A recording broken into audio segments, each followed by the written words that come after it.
and gentlemen, my first guest has one of the highest-rated daytime talk shows on television. He also has a red-hot video entitled Jerry Springer, Too Hot for TV. Please welcome Jerry Springer.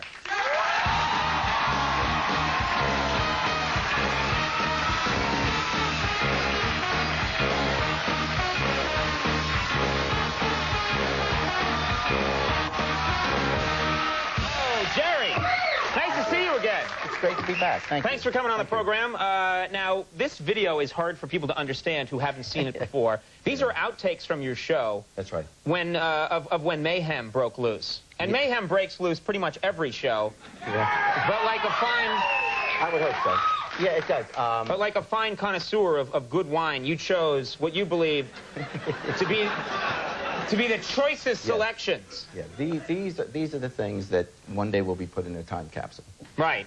And as an explanation for what happened to America. That's right, yeah. Okay, yeah. okay. Yeah. Why do the apes run this planet now? Well, actually, we're saving money for the Defense Department. Because our show is in 50 countries. So what we do now is we show our show in these countries, and all of a sudden, none of them want to take us over anymore. No. So we don't. Because they think your average American is a big burly guy with a chair who's going to hit you with it. Or a woman with ridiculously inflated breasts. Yeah. No, that's the reason for invading, Andy. That's why they'd be here in a second. I've been told you actually really were one of the first people to buy the tape. I didn't buy it. You know? What the hell? I'm on TV. I get this stuff for free. You know? You didn't pay any money for it? No. Then why did you sell it to me? Yeah.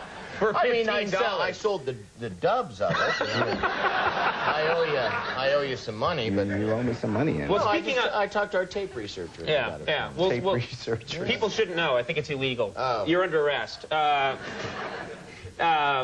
We should start off by showing a clip. This is just a random clip. And then, yeah, we tried to pick one where people just had a heated argument, but there wasn't one to be found. So we chose this one. Take a look. She is now pregnant with his child. He is now 30, 29, 30. She is 17, and her family isn't too crazy about the notion. They think that Kenny's too old and that for her, and they also think that he isn't able to provide for her. I think that's generally what they're saying. There's another member of the family now that has an opinion on this. Let's bring out Jim.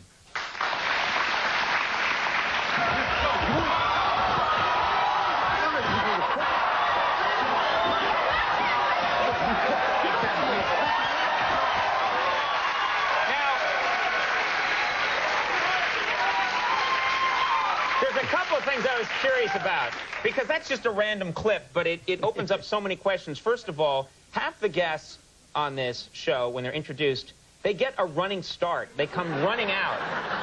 Now, that guy must have started running on Sally Jesse's set to get up the speed to get on your set. And it makes me wonder, when you call these people, you tell them what this is all about. And that guy who comes running out, I'm thinking to myself... He must have been planning, Yeah, they told him, and he said, oh, sure, I'd like to come. And he picked out a nice sweater, and he put on his jacket, and he got makeup and probably chatted with the family backstage. And, yeah, I'm really mad at you. Well, we'll see. Good luck. And then they go, 3, 2, 1, go! And he's like, Argh! And he freaks out.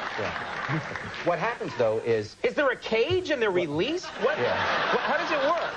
Well, you know how on dogs you have the correctional devices? Right. Yeah, well, we do that. We just buzz them right before they go out. But what happens, what slows them down... So he just got a shock in the ass is what happened, okay. But we never tell them exactly where the person they're after is sitting. So that slows them down, because when they run out, when they have to go like this, because sometimes they hit the wrong person. You know what I have to say? What a genius Yeah. See, it's like, there's that extra second that's the difference between life and death. You know what's my favorite thing is there is one clip on this tape where... It's the craziest clip, because you watch all these ones where people are actually mad at each other and they're fighting. There's one clip where a guy's sitting there, and he's like talking in an animated way, and he's saying, well, I'll tell you something, the reason I'm mad at my wife, and he just leans a little too far back, and he falls over on his own, but to make it, he realizes he's so embarrassed, he decides to get mad. Fighting. I remember that guy. So he falls over on his own and gets up and goes, all right, and just picks up a chair and starts brandishing it. Yeah. You're like, nothing happened, guy. You fell over on your own. He just thought I meant Springer. I better turn this into a fight. Now, I have a question. I never, ever... There's one thing in this tape. We never see you getting involved in the fight in any way. In fact... Well, I could be hurt. Where do you... What? Where are you? Where do you go when the fight breaks out? Where do you go? To the bank. No, I'm just teasing. It's a joke. It's a joke. I'm not being funny. It's not a joke. It's the truth. You go to the bank. No, Escape pod. Yeah, right. No, I don't want to get hurt, so I stand behind the audience. These people... You know, get I'm back in between... the audience. You invite these old ladies to your audience, and then when a fight breaks out, you cower behind them? Well, first, you know, my mother doesn't want me getting hurt. That's the first thing. She said, Gerald, it's not good. And then plus I wear rented Gerald? shoes. I can reveal it now. It's my real name. Yeah, but that's your next show. My name is Gerald. Yeah. But no, so I'm nowhere near the fight. So I stand really behind the audience.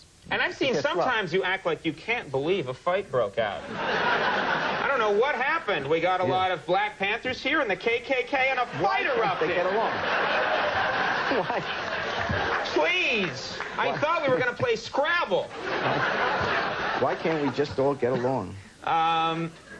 Do you ever get depressed? Do you ever there and a fight's breaking out between two pregnant women and they're hitting each other with golf clubs and you go, oh my God, but no, this is depressing. Yeah, we draw the line there. We don't let that happen.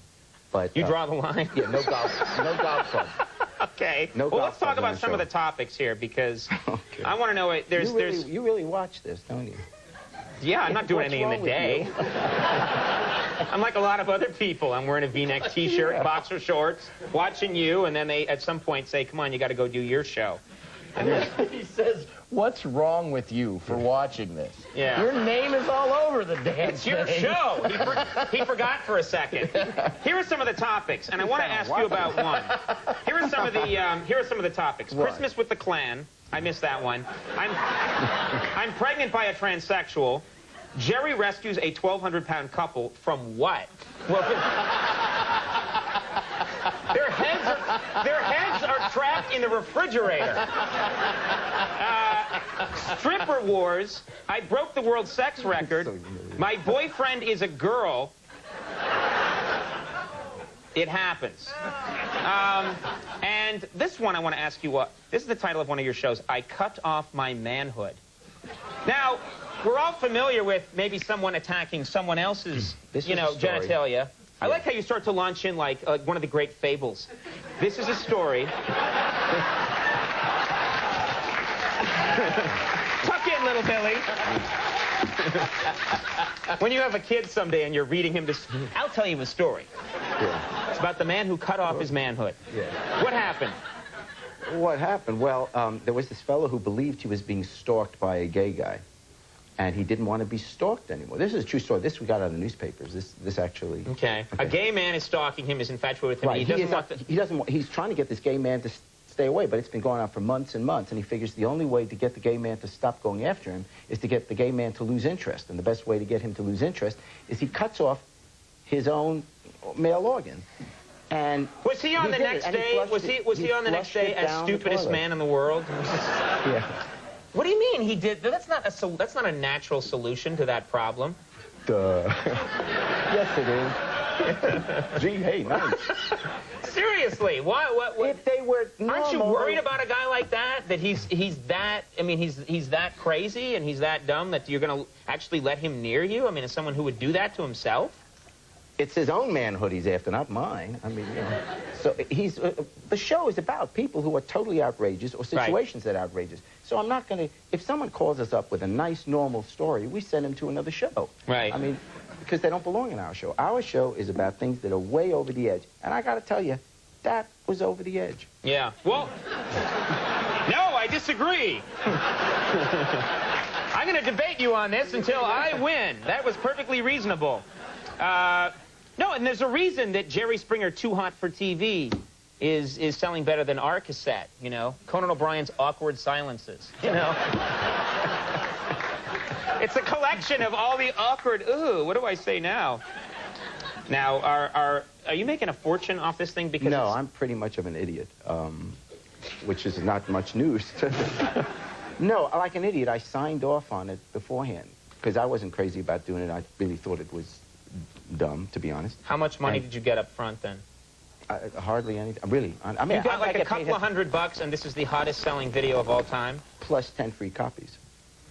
No, but I don't. You should have your business manager on the show and hit him with a chair.